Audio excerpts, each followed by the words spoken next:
नमस्कार प्रोग्रामर्स, एक बार फिर से स्वागत है सुशील यूट्यूब चैनल पे। दोस्तों, चैनल सब्सक्राइब करना मत भूलना। ठीक है, तो आगे बढ़ते हैं। हमने अभी तक क्या किया, हमने क्लाइंट का अमाउंट डिपॉजिट वाला फॉर्म बना लिया है। अब हम बात करने वाले थे किस चीज़ की, कि क्लाइंट के लिए हम टेबल बनाएंगे। ठीक है, इस वाले पॉइंट की, तो कि हमको क्लाइंट के लिए टेबल बनाना है जिसमें कि हम सभी क्लाइंट की डिटेल बनाएंगे, दिखाएंगे। इज्यूम कर लो कि एडमिन में मल्टीपल कस्टमर्स की क्या कहते हैं रजिस्ट्रेशन कर दिया है और उन सभी को यहाँ पर देखना चाहता है। तो उसी के लिए हमको टेबल बनाना है जिसमें कि हम ये सारी डिटेल्स दिखा सकें। अब एक अगर हम बात करें, थोड़ा सा नीचे चलते हैं। क्लाइंट समरी टेबल में हम क्या करेंगे, यहाँ पर सभी के लिए हमको वो बनाना है, क्या कहते हैं कि हम उनका टेबल में डिटेल देख सकें। तो हमारे पास जो क्लाइंट की डिटेल है हम उसी के बेस पे ये बनाने की कोशिश करते हैं। ठीक है, तो आते हैं यहाँ पर और अब हमको क्या करना है, यहाँ पर ऑल क्लाइंट करके हम दे देते हैं सो दैट कि वहाँ पर टेबल में सभी की डिटेल दिखे। तो ऑल कस्टमर्स दे देते हैं, ऑल कस्टमर डिटेल्स करके हम बनाते हैं। क्या कोड में चलते हैं। कस्टमर डिपॉजिट वाला काम तो हो ही चुका है, इसको हमने कट किया और सबसे पहले हेडर पे ही बना लेते हैं। चलो, यहाँ पर एक नया LI कॉपी पेस्ट किया और यहाँ पर हमने क्या दिया,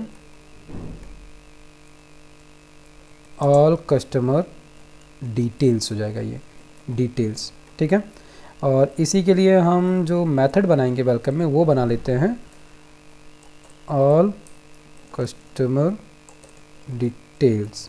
ठीक है, ऑल कस्टमर डिटेल्स को हम ले चलते हैं यहाँ से, कहाँ पर, अपने कंट्रोलर पे। वेलकम वाले कंट्रोलर पे आए, यहाँ पर हमने इसको कॉपी कर दिया एंड यहाँ पर आकर पेस्ट करते हैं और इसको यहाँ से हमने कट किया ताकि हमको उस पेज पे दोबारा ना जाना पड़े। और यहाँ पर हमने दे दिया ऑल कस्टमर डिटेल्स नाम का नया मेथड का नाम। तो यहाँ पर हम फाइल का नाम दे देते हैं ऑल कस्टमर डिटेल्स। तो यहाँ पर कुछ चीज़ें हमको चेंज करनी पड़ेंगी, जैसे कि यहाँ पर हमको टेबल चाहिए है, ना कि कोई फॉर्म चाहिए है। तो इसके लिए सबसे पहले तो एक फ़ाइल बना ही लेते हैं। चलो, एक्सप्लोरर को खोलते हैं। कस्टमर वाले फोल्डर में राइट क्लिक किया, new file and paste.php, enter. अब इसके लिए हमें टेबल देखना है, तो चलो चलते हैं अपने HTML में। यहाँ पर हम एक टेबल देखते हैं कि हमको जो टेबल चाहिए है वो कैसे मिलेगा। ये रहे टेबल्स में आए, सिंपल टेबल देखते हैं पहले, ज़्यादा तड़क भड़क वाले नहीं, काफ़ी रंगीन से सिंपल टेबल हैं। ओके, ये टेबल है, एक टेबल ये है। ठीक है, इसमें मज़ा नहीं आया, दूसरा देते हैं डेटा टेबल। डेटा टेबल एक jQuery के थ्रू चलता है। ये jQuery की लाइब्रेरी आती है डेटा टेबल को चलाने के लिए। तो दिख रहा है, इस डेटा टेबल में हम किसी भी कंटेंट को सॉर्ट कर सकते हैं बहुत आसानी से। और इस टेबल के अंदर पेजिनेशन भी है, हम इसको नेक्स्ट राइट ये सब कुछ भी कर सकते हैं। इसके अंदर सर्च का ऑप्शन नहीं है, जो कि हमको यहाँ मिल जाता है दूसरे वाले में। प्लस यहाँ पर हमको कितना अमाउंट देखना है वो नहीं मिलता, लेकिन यहाँ पर मिल जाता है, दिख रहा है। तो ये वाला टेबल मुझे ज़्यादा अच्छा लग रहा है, उम्मीद है कि आपको भी ज़्यादा सही लग रहा होगा। यही वाले टेबल का हम कोड ले लेते हैं।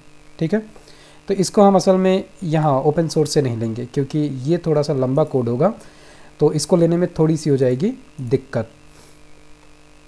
तो हम क्या करते हैं, चलते हैं टेबल्स में और data.html में। तो यहाँ पर आए हम और यहाँ चलते हैं हम सीधे HTML टेम्पलेट्स में, और पेजेस में हम चलते हैं कहाँ पर, टेबल्स में, और टेबल्स में चलते हैं data.html। और यहाँ पर हम फाइंड करते हैं क्या करते हैं ये। ठीक है, मिल गया। यही वाला पूरा का पूरा टेबल हमने उठाना है। देखो, टेबल के अंदर डेटा बहुत सारा है, इसलिए ये बहुत लंबा दिखेगा क्योंकि इसमें मैनुअली ये सारा डेटा डाला गया है और हम इसमें यानी कि इतना सारा डेटा मैनुअली तो डालने वाले हैं नहीं। तो इसी कार्ड को चिप मार के यहाँ से हमने किया मिनिमाइज, और यही पूरा का पूरा कोड यहाँ से कर लो कॉपी। सोचो कितना स्क्रॉल करना पड़ता है अगर हमको जानकारी नहीं होती है, और सिंपल सा यही हमने बस यहाँ से मिनिमाइज किया, पूरे कोड हमको मिल गया।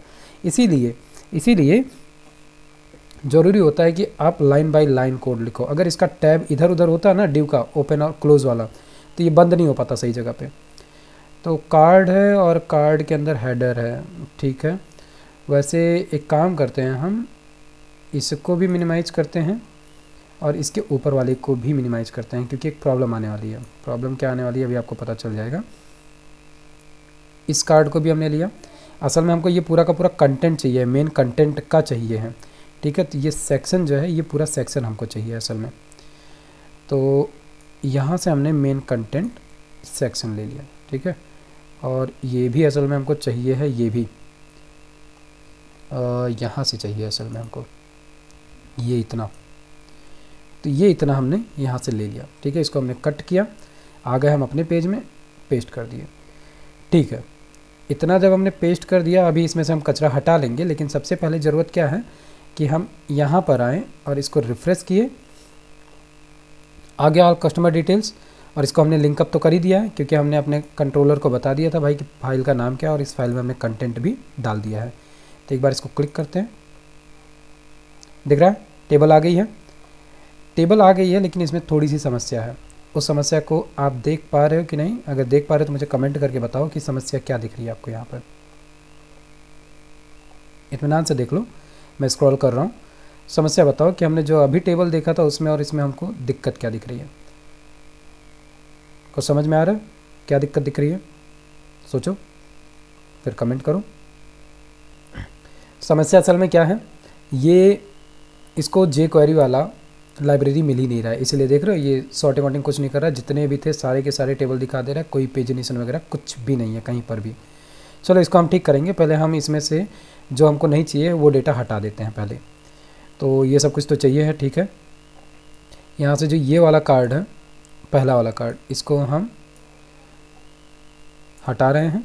दूसरा वाला जो कार्ड है इसमें भी हम कुछ एक डेटा हटा देते हैं, क्योंकि ये बहुत लंबा डेटा है। दिख रहा है कितना लंबा डेटा है, तो फालतू का डेटा हम बहुत सारा इसमें से हटा देते हैं।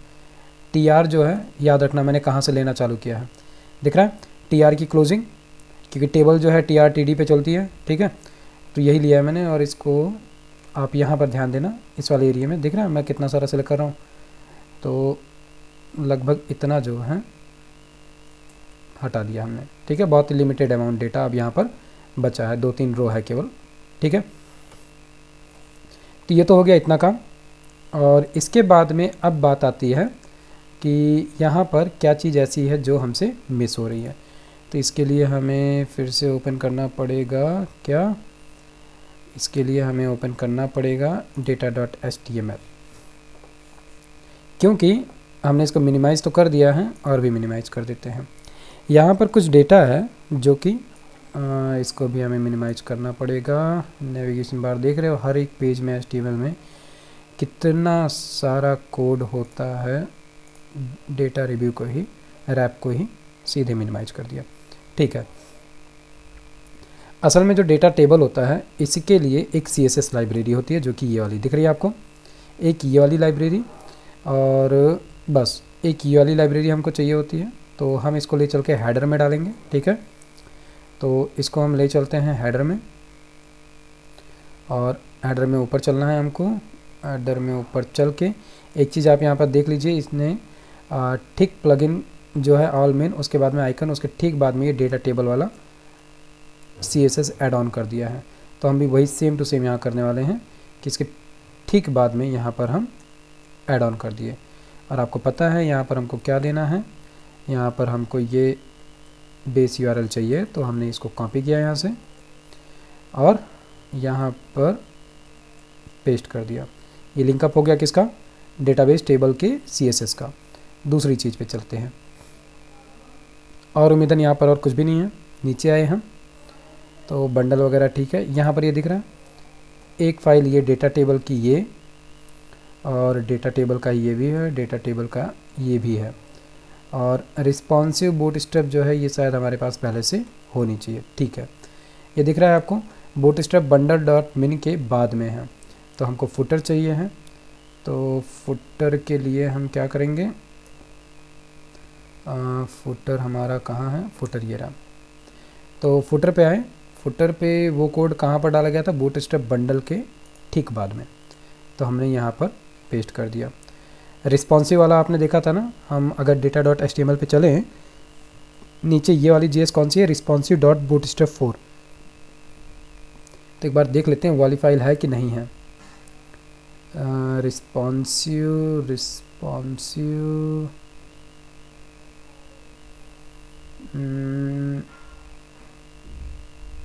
वाली भी फाइल यहाँ पर नहीं है। चलो इसको हम सर्च कर लेते हैं सो दैट कि आसान हो जाएगा। ये वाली फाइल, ठीक है, इसको हम आए अपने फुटर में और फाइंड किया, नहीं है, मतलब कि ये भी हमको चाहिए है, तो हमने इसको भी ले लिया और आए हम अपने फुटर में, पेस्ट किया। अब आपको बहुत अच्छे से पता है यहाँ पर भी हमको बेस यूआरएल चाहिए है, सो हम बेस यूआरएल फटाक से लेते हैं, यहाँ पर आए, एक्सप्लोरर को बंद किया, हमको अच्छा खासा स्पेस मिला, सो हमने एक बार में पेस्ट कर दिया। ठीक है, तो अब हमको जितने भी टेबल के लिए चाहिए थे जेएस की लाइब्रेरियाँ वो हमने ले ली हैं। नीचे थोड़ा सा कोड और आपको देखने को मिल रहा होगा, दिख रहा है ये स्क्रिप्ट का कोड, ये कोड भी हमको चाहिए है। तो हमने क्या किया, इसको यहाँ से लिया, कॉपी किया, एंड नीचे और कुछ भी नहीं है, ये असल में क्या है, example1 example2। तो अभी अगर हम अपने क्या कहते हैं, सबसे पहले तो इसको हम ले चलते हैं यहाँ पर, और यहाँ पर ले चल के यहाँ पर डालते हैं कि ये कोड ऑल कस्टमर टेबल में टेबल डेटा शो करने के लिए यूज़ किया गया है। ठीक है, पेस्ट कर दिया। यहाँ पर example1 example2 जो है दोनों है, तो हमको इसमें से example2 ही लेना है। क्यों लेना है, क्योंकि हम चलते हैं अपने ऑल कस्टमर डिटेल्स वाले पेज पे। आप यहाँ पे देख पा रहे हो example1 दिख रहा है, ओके, example1 यहाँ पर है, example2 मतलब हमारे दूसरे वाले टेबल के लिए था क्या।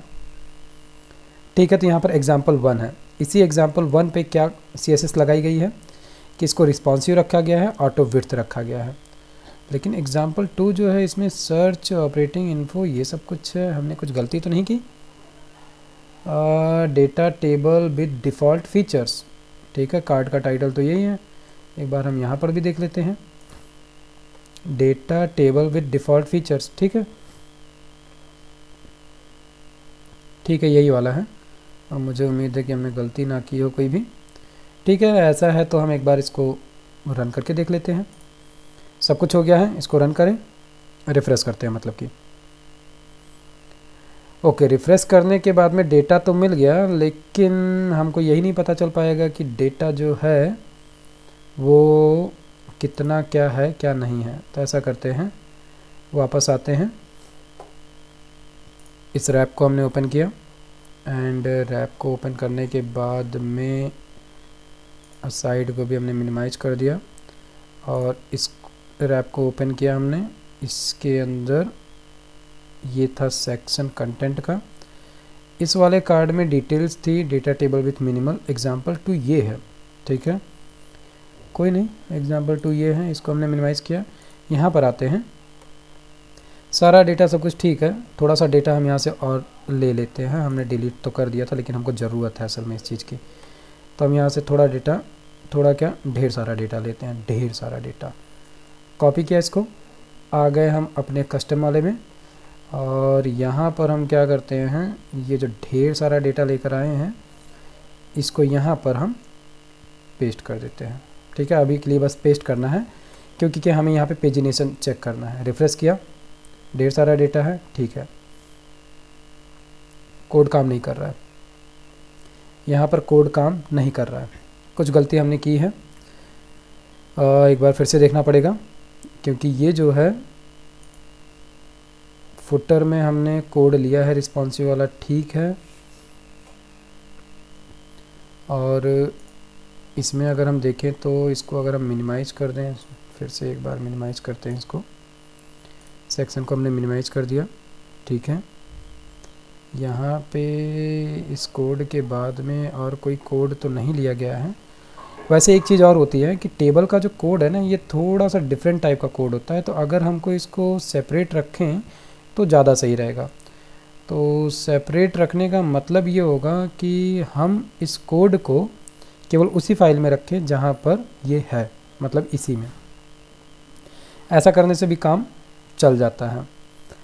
तो इसको दिक्कत जो आ रही होगी मुझे जहाँ तक लगता है, एक बार हम ऊपर चलते हैं, कोई जेएस की फ़ाइल हेडर में तो नहीं ली गई है। यहाँ पर ऑल मिन है, ये है बूटस्ट्रैप के लिए, ये है। ओहो, रिस्पॉन्सिव डॉट बूटस्ट्रैप जो एक ली गई है, ये भी डेटा टेबल के लिए ली गई है और यही वाली लिंक हमसे मिस हो रही है, मुझे जहाँ तक उम्मीद है। चलो हेडर में चल के इसको हम चेक कर लेते हैं। हेडर में आए, यहाँ पर रिस्पॉन्सिव नाम की हमको कोई भी फाइल नहीं मिल रही है, तो इसको हम अभी के लिए यहाँ पर पेस्ट किए और ये रिस्पॉन्सिव एक बार हम चेक कर लेते हैं।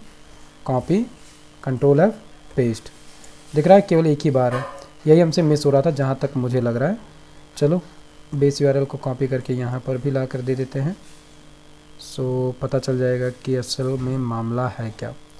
ठीक है, पेस्ट कर दिया। एक बार फिर से चलते हैं और देखते हैं क्या होता है। Control shift R. Okay, finally एक रिस्पॉन्सिव सीएसएस फाइल ना होने से पसीना आ गया था।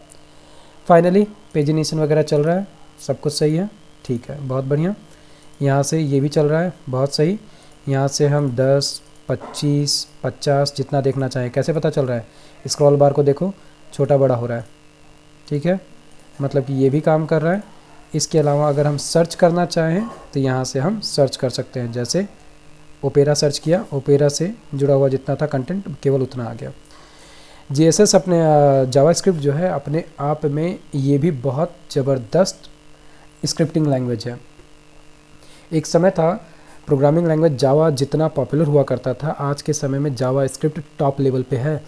पाइथन और जावा स्क्रिप्ट की टक्कर चल रही है, क्योंकि जो हम डेटाबेस की बात करते हैं और जो बहुत ही फास्ट डेटा को रिट्रीव करने की बात करते हैं पेजेस पे, उसमें जावा स्क्रिप्ट के अलावा और कोई भी दूर दूर तक नहीं है।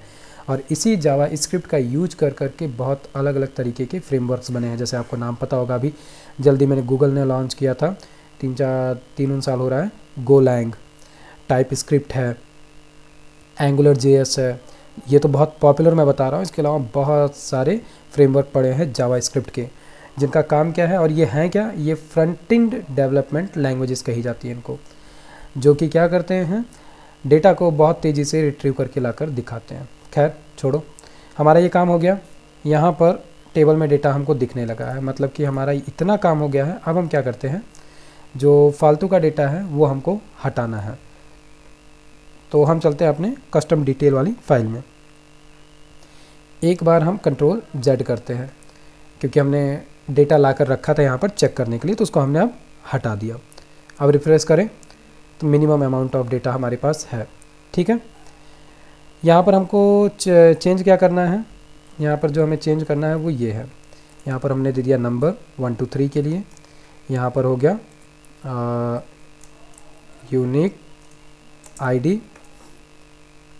यूनिक आईडी के बाद में यहाँ पर हो गया उसका मोबाइल नंबर, ठीक है। और इसके बाद में यहाँ पर हो गया अमाउंट, और अमाउंट के बाद में यहाँ पर हो गया डेट। इतनी ही चीज़ हम ले रहे हैं, ठीक है, इतनी चीज़ें काफ़ी हैं। तो ये हमारा क्या हुआ, टोटल कितनी लाइन में आ गया, 2 2 4 5 ही लाइन में ये आ गया पूरा का पूरा। मतलब कि हमको कुछ और चेंज करने की ज़रूरत नहीं पड़ेगी। बस हमको क्या करना है, यही सेम TH वाला डेटा जो है इसी को हमने कॉपी किया। नीचे टेबल में टी हेड और टी फुट 2 चीज़ें खुलती हैं, दिख रहा है, TH ही है और यहाँ पर भी TH ही है। तो यही सेम टू सेम हम यहाँ पर भी पेस्ट कर देते हैं। ये हमारा टेबल के अंदर जो डेटा चाहिए था वो हो गया है, ठीक है। एक बार इसको हम रिफ्रेश करें, यही डेटा हमको चाहिए था, नंबर चाहिए था, unique ID, mobile number, amount, data. इसको आप चिंता मत करो, ये टेबल जो है रिस्पॉन्सिव टेबल है, जिसमें भी डेटा जिस तरीके का होगा उसी हिसाब से ये कॉलम की विड्थ को एडजस्ट कर लेगा। जैसे कि यहाँ पर 1 2 3 हमको देना है, तो ये इतना चौड़ा नहीं रह जाएगा, ये थोड़ा छोटा हो जाएगा। तो टेबल तो हमारा बन गया ये, और इसको इत्मीनान से देखकर बनाना, थोड़ा स्लो मोशन में कर लेना वीडियो को, सो दैट कि आपको आराम से समझ में आए कि हमने क्या किया है। हमारा टेबल रेडी है और टेबल का लिंक हमने यहाँ पर दे दिया है। अब इसके बाद में हमें नेक्स्ट क्या करना है, इंडिविजुअल क्लाइंट के लिए प्रोफाइल तैयार करना है, जिसमें कि हम क्या करेंगे, क्लाइंट का पर्सनल डिटेल दिखाएंगे और क्लाइंट का जो है ट्रांजैक्शन का डिटेल भी दिखाएंगे। और इसके अलावा जो ट्रांजेक्शन है उसके लिए भी हम टेबल का यूज करेंगे, सो दैट कि उसके जितने भी ट्रांजेक्शन है वो सब दिख पाएँ। तो ठीक है, इसके लिए हम टेबल तो यही यूज कर लेंगे, लेकिन इसके ऊपर हमें पहले इसका प्रोफाइल दिखाना है। तो और उसी के साथ में एक चीज़ और करनी रहेगी कि हमको प्रिंट आउट भी लेना पड़ेगा। ठीक है, देखते हैं कैसे करते हैं। तो अभी के लिए तो हमारा ये काम हो चुका है। नेक्स्ट वीडियो में हम क्या करेंगे, यूज़र की प्रोफाइल तैयार करेंगे, कैसा दिखना है। अभी याद रहे हम जो ये कुछ काम कर रहे हैं हम केवल HTML के फॉर्म्स बना रहे हैं। ठीक है, तो इसके बाद में ये फॉर्म्स जब तैयार हो जाएंगे फिर हम अपना डेवलपमेंट का वर्क चालू करेंगे। तो नेक्स्ट वर्क हमारा क्या है, कस्टमर के लिए एक प्रोफाइल तैयार करना है और ट्रांजैक्शन टेबल तैयार करना है। ठीक है, तब तक आप इस पूरे वर्क को कर लो। अगर इसमें कहीं कोई दिक्कत आ रही है, वीडियो को स्लो मोशन में करके देखो, फिर भी नहीं समझ में आ रहा है तो आप मुझे कमेंट करो। ठीक है, कोडिंग करते रहो, मस्त रहो। फिर मिलता हूँ नेक्स्ट वीडियो में, तब तक के लिए जय हिंद, नमस्कार।